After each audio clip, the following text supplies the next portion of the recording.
La mésange bleue couve ses œufs. Le mâle est parti au ravitaillement. Elle est trop cool. Ah, le mâle est de retour. Le premier des 8 œufs des mésanges bleues a éclos. La femelle a retourné les autres œufs pour en assurer la ventilation et pour qu'ils soient chauffés de manière homogène. Mes félicitations, cher ami. Allez vite nourrir votre épouse et votre premier bébé.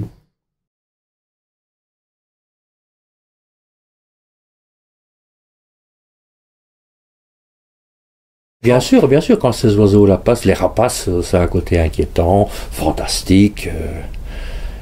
Puis un oiseau de nuit, la chouette, c'est un animal de légende, au même titre que le loup. Bon, ce sont les animaux qui sont les plus collectionnés, en figurines, en illustration. Lorsque on sort un petit ex-libris avec un dessin où il y a une chouette ou un loup, c'est ceux-là qui partent en premier. Ça fait partie de notre culture. Et ce sont des animaux, des oiseaux comme ça que j'aime bien illustrer, parce qu'il y a plus de mystère derrière une chouette, plus d'inquiétude, que de dessiner un rossignol, par exemple, ou un rouge-gorge. Il y a la puissance de la buse, du rapace. Ça, avec Godefroy de Bouillon, je m'en suis donné à cœur joie. Il y en a pratiquement toutes les pages, mais ça fait partie du monde médiéval aussi. Donc ça correspond. C'est pas collé comme ça gratuitement. Ça a un sens. Lorsque je place des oiseaux dans une BD, ça a vraiment un sens. Mais il est évident que je suis obligé de les mettre en gros plan. Dans une case, vous imaginez, ils se ressemblent tous à ce moment-là si on les dessine au loin. Donc ce sont souvent des oiseaux qui sont là bien en évidence. Donc il faut qu'il y ait un sens, qu'ils aient un rôle à jouer. Et ici, avec l'assassin qui parle aux oiseaux, là vraiment, on observe même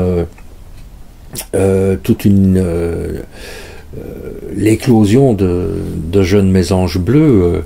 J'avais un livre qui est paru aux éditions Weyrich qui m'a servi de modèle, et donc j'ai pu montrer cela également. Donc il y a un côté naturaliste aussi dans la démarche de mes bandes dessinées. J'ai fait une histoire sur un jardin, le jardin des glaces, un jardin que j'ai découvert pas en Gaume mais en Ardennes, du côté de l'Anglier à La Héry. Et suite à cet album, à la BD, toujours le même éditeur, les éditions Weyrich, ont sorti un livre nature sur le jardin en question. Et on a refait l'effet, le contraire là. Donc moi, d'habitude, je m'inspire de ces livres-là, et là, le livre est reparti de la BD pour montrer le vrai jardin. Et c'est ça qui est intéressant, c'est de pouvoir donner une dimension différente aux différents sujets que j'utilise.